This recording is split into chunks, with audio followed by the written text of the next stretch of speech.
My name is Layla Stone, and at 31, I've been my family's lifeline for too long. I'm a freelance event planner footing the bill for their rent utilities and my older brother's pipe dream projects. They never call to check on me just to cash in. Last Saturday, I walked into a family gathering in my parents' Atlanta backyard expecting a rare moment of connection. Instead, I got ambushed. My brother demanded 50 grand for his latest business. My parents backed him, their voices sharp, insisting I owe it to the family. I said no. The air turned cold, their glares cutting deeper than words. I left heart pounding, knowing I'd crossed a line. Sunday morning, my phone buzzed. A text from my parents. "You are no longer part of this family. Please don't contact us."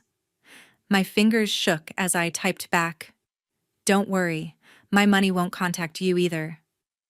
5 minutes later, 23 missed calls flooded my screen. Their panic told me everything they needed: my wallet, not me. That moment lit a fire. I was done being their ATM. What happened next changed everything, and I'm ready to share it all. If you've ever been trapped by family demands, drop your story in the comments and hit subscribe. Let's talk about breaking free. Stay tuned to see how I did it. Let me take you back to that Saturday night in my parents' garden. I'd driven to their Atlanta home hoping for a rare moment of family warmth, maybe a laugh over old stories. Instead, I walked into an ambush. My older brother Dylan didn't even wait for the barbecue to cool.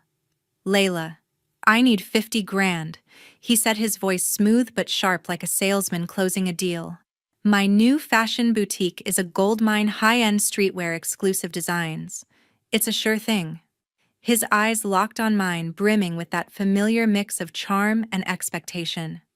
I'd heard this pitch before: his artisanal coffee shop that tanked, his food truck that never rolled. Each time I'd emptied my savings to keep him afloat. This time my stomach churned. I wasn't sure I could do it again. Dad cut in before I could respond. "Layla, you've got to step up for your brother," he said, his tone heavy like I was failing some unspoken test. "Family sticks together." Mom leaned forward, her eyes narrowing. "It's your duty to help," she said, her words slicing through the warm night air. Duty. The word landed like a weight on my chest. For years, I'd been their safety net, paying their rent, covering utilities, even footing the bill for Dylan's car insurance when he forgot to pay. I'd always told myself it was love, that family meant sacrifice. But standing there, their expectant faces staring me down, I felt like a bank account, not a daughter. I took a slow breath, my fingers gripping the edge of my chair. "I can't," I said, my voice quieter than I meant. "I've already paid so much. Your rent $3,000 a month. Utilities another $500. Dylan's insurance, his business loans. Last year I shelled out $22,000 to keep you all going." I paused, scanning their faces, hoping for a flicker of gratitude. There was none. Dad's jaw tightened. Mom's lips pursed like I'd insulted her. Dylan leaned back, crossing his arms, a smirk playing on his face. "You're sitting on all that event planning cash," he said, his voice loud enough to carry across the garden. "And you're too selfish to help your own brother." Unbelievable. Selfish. The word hit like a punch, echoing in my ears. I felt every eye on me: cousins, aunts, uncles, neighbors invited to the barbecue. Their stares burned, judging me, branding me the villain. My throat tightened, and for a moment I wanted to cave, to write the check just to make it stop. I'd done it before, smoothed things over, kept the peace. But something snapped inside me. I wasn't the one breaking this family. I was the one holding it together, and they didn't even see it. "I'm not selfish," I said, my voice steadier now, rising above the murmurs. "I've given everything I have." "When does it stop?" No one answered. The silence was louder than their words.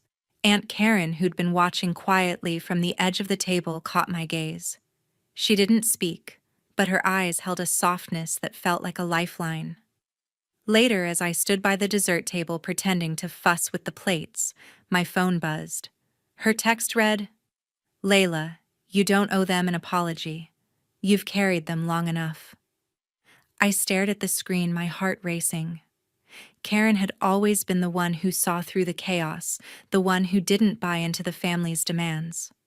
Her words were a spark, a reminder that I wasn't crazy for wanting to say no. I slipped my phone back into my pocket, my hands trembling, torn between guilt and a growing sense of defiance. I couldn't stay. I need to go, I said, my voice barely above a whisper. I pushed my chair back, the scrape against the patio cutting through the tension. Mom called after me. Layla, don't make a scene. Dylan snorted, muttering something about me being dramatic. I didn't look back. I walked through the garden gate, their voices fading behind me, and got into my car. As I sat there gripping the steering wheel, my mind spun. I'd spent years thinking my role was to keep them afloat. Rent bills, Dylan's dreams. But what if that wasn't love? What if it was just control? The thought hit me hard. Saying no wasn't just about money. It was about reclaiming myself. Driving home, the Atlanta skyline blurring past, I replayed the night in my head. Dylan's smirk. Mom's sharp words. Dad's disappointment. They weren't new, but they felt heavier now. I'd always been the fixer, the one who paid to keep the peace. But peace at what cost? My savings were drained, my energy spent, and for what? To be called selfish in front of everyone. I pulled into my apartment complex, my hands still shaking. Karen's text glowed in my mind, a small beacon in the storm. I didn't know what would happen next, but one thing was clear. I couldn't keep living for their approval. For the first time, I wondered if I could let go, not just of the money, but of the guilt that chained me to them. Sunday morning, my phone lights up with a text that cuts deep. It's from Mom and Dad, their names glaring on the screen. You're no longer part of this family. Please don't contact us. The words hit like a blade, sharp and cold, slicing through years of sacrifices I'd made for them. I sit on my couch staring at the message, my breath shallow. For a moment, I'm a kid again, desperate for their approval, terrified of being cast out. But then I remember last night, their demands, their accusations, the way they turned my no into betrayal. My hands tremble, not with fear, but with something new, anger. I type back, my fingers moving before I can overthink it. Don't worry, my money won't contact you either. I hit send, and the silence that follows feels like freedom. 5 minutes later, my phone explodes. 23 missed calls, Dylan, Mom, Dad, one after another, their names flashing like warning signs. Voicemails pile up, each one sharper than the last. Dylan's voice drips with venom. You're abandoning us, Layla. You'll regret this. Mom's message is softer, but no less cutting. How could you do this to us? We raised you. Dad's is blunt. You're ungrateful. I don't listen to the rest. Their words are a chorus of blame, but I'm not swayed. They're not calling to apologize. They're calling because I pulled the plug on their free ride. My money, the only thing they seem to value, is now out of reach. I open my banking app, my resolve hardening. For years, I've covered their expenses, rent, utilities, even the credit card they used for emergencies that somehow included Dylan's new phone. I scroll through the auto payments, $3,000 for their apartment, $600 for utilities, $1 and $200 for Dylan's credit card balance. My thumb hovers over the screen, then presses cancel on each one. The confirmations pop up one by one, and I feel a weight lift. I'm not just cutting payments, I'm cutting the strings they've tied around me. I imagine them opening their bills next month, realizing they're on their own. For the first time, I'm not afraid of their reaction. I'm ready for it. My phone rings again, but this time it's my boyfriend Caleb. Layla, you okay? He asks, his voice steady, grounding me. I tell him about the text, my reply, the barrage of calls. You did the right thing, he says. They can't keep using you like this. You're not their bank. His words echo Aunt Karen's from last night, and I feel a spark of clarity. I've spent years thinking I had to earn their love with my wallet. Caleb's voice pulls me back to reality. I don't owe them my life. I thank him, my voice catching, and he promises to come over later. For now, I need to focus. I grab a notebook, my pen moving fast as I start listing every expense I've covered. Rent $36,000 last year. Utilities $7,200. Dylan's car insurance $2,400. His business ventures the coffee shop, the food truck now, this boutique another $15,000. The numbers stare back at me, a ledger of my loyalty. I'm not writing this for them. I'm writing it for me to see the truth in black and white. They've taken more than money, they've taken my peace. I decide to send them this list not to argue but to make it clear I'm done carrying their weight. I draft an email attaching the breakdown, my words simple. This is what I've paid. It ends now. I don't hit send yet. I want to be sure. Sitting there, notebook in hand, I feel a shift. Their text was meant to break me, to guilt me into giving more. But it's done the opposite. It's shown me who they are when I say no. They didn't call to fix things, they called to keep me in line. I set the notebook down, my mind racing but clear. This isn't the end of the fight, but it's the start of something new. I'm not just walking away from their demands. I'm walking toward myself. The next day, my Instagram notifications start blowing up. I'm at my desk trying to focus on a client's wedding mood board when my phone vibrates so much it nearly falls off the table. I open the app and see Dylan's post staring back at me, a photo of mom and dad's empty apartment boxes stacked in a corner with the caption, "When your sister chooses money over family." My stomach twists, not from guilt, but from the sheer audacity. He's spun the story to make me the villain as if I haven't been paying their bills for years. The post already has dozens of likes, and the comments are piling up, each one a new jab at my character. I scroll down and freeze. My old friend Stacy Bell has commented heartless. I can't believe Layla would do this to her own family. She's shared the post to her story, adding a broken heart emoji for extra drama. Stacy and I haven't been close in years, but her words sting, amplifying Dylan's attack to her thousands of followers. I can feel the judgment spreading like wildfire through our old social circles. My phone buzzes again, a text from a coworker, Jenna. "Hey Layla, you okay? Dylan's post is going around our group chat." People are talking. I stare at the message, my pulse racing. The group chat is full of mutual friends, colleagues, even clients. This isn't just family drama anymore, it's public humiliation. I want to fire back, to tell the world how I've bankrolled their lives, rent, utilities, Dylan's failed ventures. But I stop myself. Responding would only fuel the fire, giving Dylan and Stacy the attention they crave. Instead, I take a breath and open my messages. There's one from my cousin Nora. "Layla, I saw the post. Your family's out of line. They've been taking advantage of you forever. You don't deserve this." Her words are a lifeline, cutting through the noise. Nora's always been the one who gets it, the rare family member who doesn't see me as a cash machine. I type a quick reply. "Thanks, Nora. Means a lot." Her support steadies me, but the weight of the post lingers. I set my phone down and try to focus, but my mind keeps drifting to the comments. Strangers are chiming in now. What kind of sister does that family first always?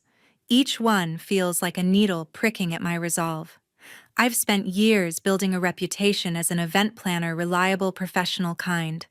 Now Dylan's post is painting me as a selfish traitor. I wonder how many clients have seen it, how many will question working with me. The thought makes my chest ache, but I push it aside. I didn't start this fight, and I won't let their lies define me. To ground myself, I open my banking app. I need to be sure every tie is cut. I scroll through my transaction history, double-checking the auto payments I canceled yesterday. The confirmations are there, each one marked canceled. My account balance looks healthier already, but it's not about the money, it's about the freedom. I imagine Dylan checking his card, mom and dad opening their next bill, realizing I'm no longer their safety net. The thought brings a flicker of satisfaction, but also a pang of sadness. I didn't want it to come to this. I lean back in my chair, staring at my laptop screen.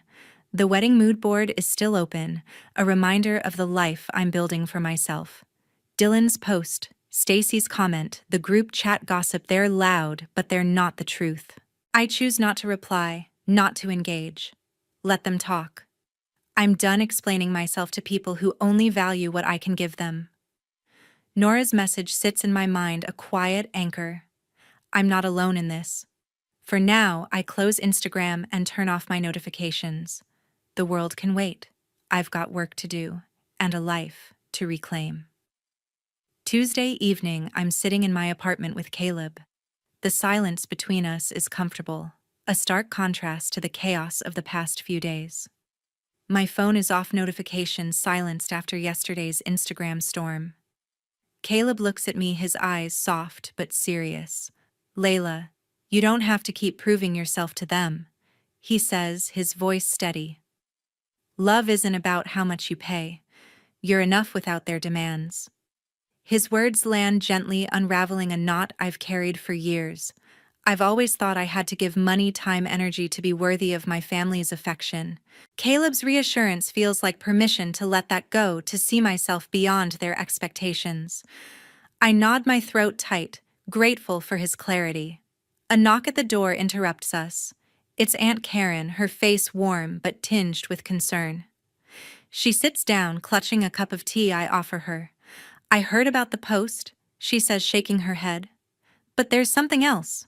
Your parents used your money to buy a 65-inch TV last month, $2,000 top of the line. They bragged about it at a family dinner but never mentioned you." Her words hit like a punch I didn't see coming. I'd been covering their rent, thinking it was for necessities, while they splurged without a word of thanks. Karen's voice softens. "You've given them everything, Layla. They don't get to demand more." Her honesty grounds me, shining a light on their entitlement. The next morning, I'm in Dr. Ellen Hayes' office, my first therapy session. She leans forward, her voice calm but probing. "What does freedom mean to you, Layla?" The question catches me off guard. I stumble, then say, "Not feeling like I owe them my life." Dr. Hayes nods, encouraging me to dig deeper. We talk about my role in the family, how I've tied my worth to their needs. It dawns on me I've mistaken their dependence for love. Every check I wrote, every bill I paid was me chasing approval that never came. The realization stings, but it's also liberating. I'm not just their daughter. I'm a person with my own limits. Back home, I pull out my laptop and start mapping out a plan. I call the utility company's electric, water, internet and request to transfer the accounts to Mom and Dad's names. I contact their landlord, explaining I'm no longer covering the rent. Each call feels like peeling off a layer of obligation. I draft a letter to send with the account details, keeping it simple. "These are now your responsibility." I'm not cutting them off out of spite. I'm giving them what they've demanded: independence. The process is tedious, but each step makes me feel lighter, like I'm reclaiming pieces of myself. That night, I open my journal, something I haven't touched in months. I write about the relief washing over me, the way Caleb's words echoed in my mind, Karen's story about the TV, Dr. Hayes' question. I'm not their ATM anymore. I scribble the words bold on the page. I'm allowed to say no. The act of writing it down feels like a promise to myself. For the first time, I see a future where my worth isn't measured by what I give. I close the journal, my heart steady, ready for whatever comes next. Wednesday morning, I'm setting up a wedding event when Dylan bursts in. The venue is buzzing with vendors arranging tables, but his entrance silences the room. He's not alone. Gavin Reed, a slick-talking guy in a tailored suit, follows him, his eyes scanning my work like a predator sizing up prey. I freeze, my hands clutching a string of fairy lights. Dylan's face is flushed, his voice loud. "Layla, we need to talk. Now." The florist glances over, but I wave her off, trying to keep this professional. My heart races, but I'm not the same person who caved under pressure last week. "I'm done running." Gavin steps forward, his tone smooth but menacing. "Your brother's boutique is a gold mine, Layla. Invest 50 grand or I'll make sure every client in Atlanta knows you abandoned your family." His words are a calculated threat aimed at my reputation as an event planner. I've spent years building trust with clients, and he's trying to weaponize that. My jaw tightens, but I hold his gaze. "You're not getting a dime. I say, my voice steady. Dylan scoffs, pacing the room, and in his agitation he bumps into a floral backdrop. The delicate structure collapses, petals scattering, a $5,000 centerpiece ruined. The vendors gasp, and I feel a surge of anger. This is my work, my space. Get out, I say, pointing to the door.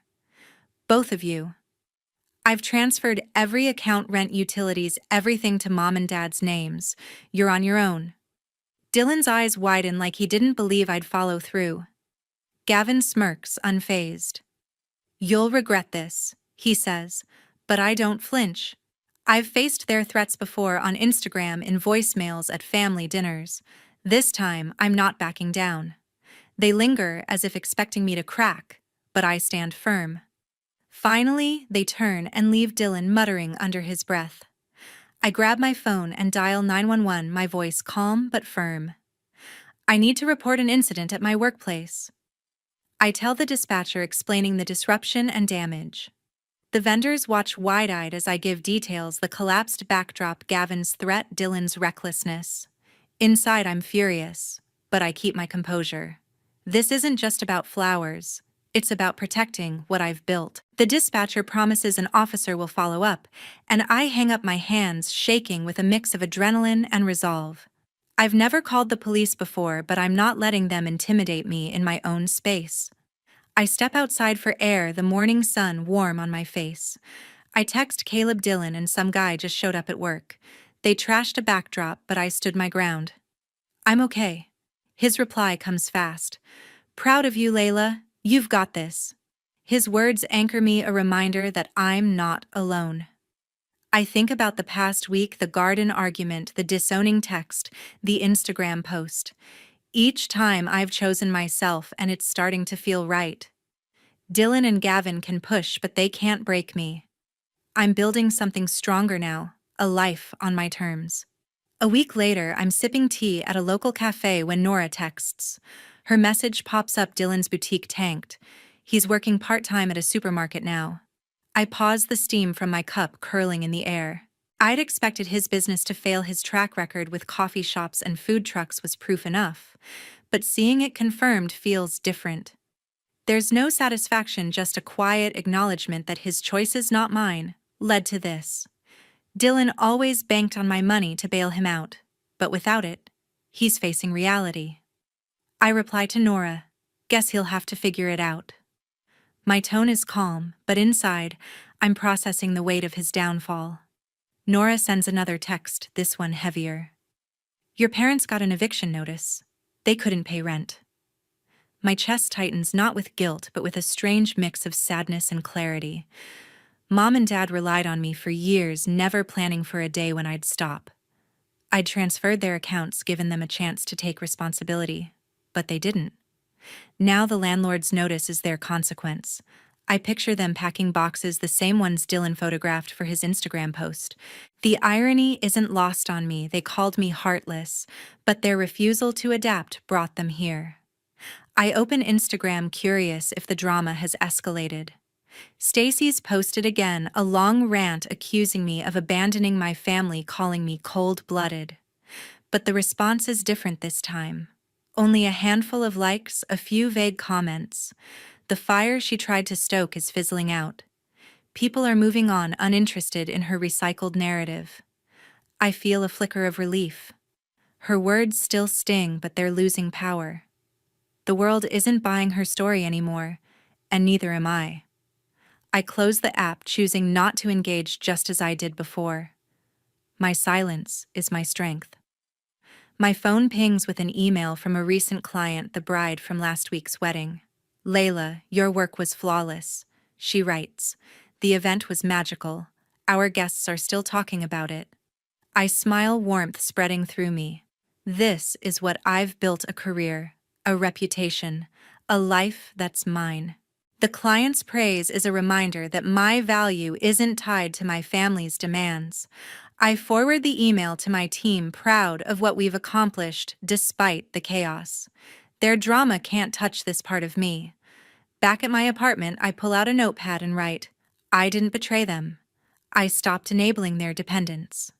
The words flow easily, a truth I've been circling for weeks. Every payment I made, rent, utilities, Dylan's ventures, was me trying to buy their love. But love doesn't work that way. Stopping wasn't betrayal. It was setting myself free. I stare at the note, feeling its weight. It's not just a statement, it's a declaration of who I'm becoming. I tuck the notepad away, a quiet promise to keep choosing myself. Later that evening, Nora texts again. I left the family group chat. I'm done with their guilt trips. She adds, "You're doing the right thing, Layla. I'm with you." Her words hit me like a wave of gratitude. Nora's always been the one who saw through the family's expectations, and now she's standing by me. I reply, "Thank you, Nora. That means everything." Her decision to leave the chat mirrors my own journey, cutting ties with toxicity, choosing authenticity over obligation. I sit back, my heart lighter, knowing I'm not alone in this fight. A month later, my apartment feels like a sanctuary, not a war zone. The quiet hum of my morning routine, brewing coffee, planning events, brings a peace I hadn't known was possible. My bank account no longer bleeds for rent or utilities that aren't mine. I'm free from the weight of my family's expectations, and it's like breathing for the first time in years. I walk to my desk, sunlight streaming through the window, and feel a spark of joy in the life I'm building. My work as an event planner thrives, my days filled with clients who value me for my skill, not my wallet. This freedom isn't just financial, it's emotional, a reclaiming of my own space. An envelope arrives in the mail, the handwriting unmistakably Mom's. Inside, a letter from Susan, her tone softer than before. "Layla, let's meet and reconcile. We're still family." My first instinct is to hope, but I pause. Her words sound like peace, but they echo the same guilt trips I've heard for years. I write back, my pen steady. "I wish you well, Mom, but I'm done carrying your burdens. My boundaries stay." I mail the response, feeling no anger, only resolve. I'm not closing the door forever, but I'm choosing who I let in. Susan's letter doesn't change that. Caleb and Nora have become my chosen family, their presence a warmth that feels like home.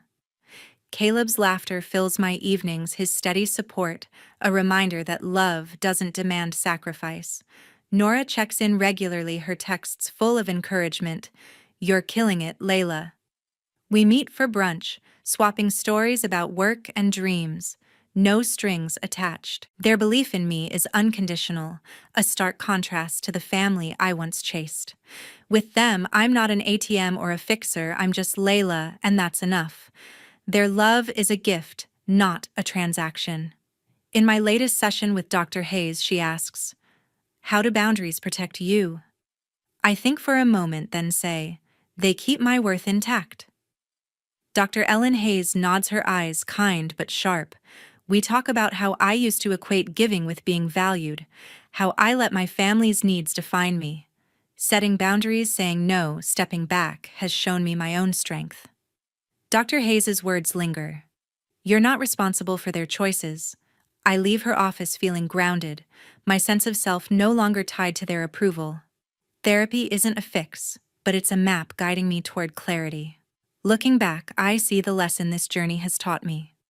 Setting boundaries isn't selfish. It's how you live, true to yourself. For years, I thought love meant giving everything, money, time, energy, until there was nothing left of me. But real love doesn't drain you, it lifts you.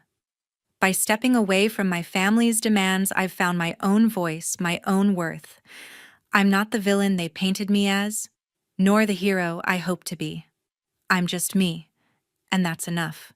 This story isn't about cutting people out, it's about choosing who you let in and choosing yourself first. To everyone who's followed this journey, thank you for listening. Your support means the world. I hope my story resonates, whether you're facing family drama or learning to set your own boundaries. Share your thoughts in the comments below. What's your experience with standing up for yourself? And if this story spoke to you, hit that subscribe button to join me for more. Let's keep this conversation going because we're all learning how to live true to ourselves.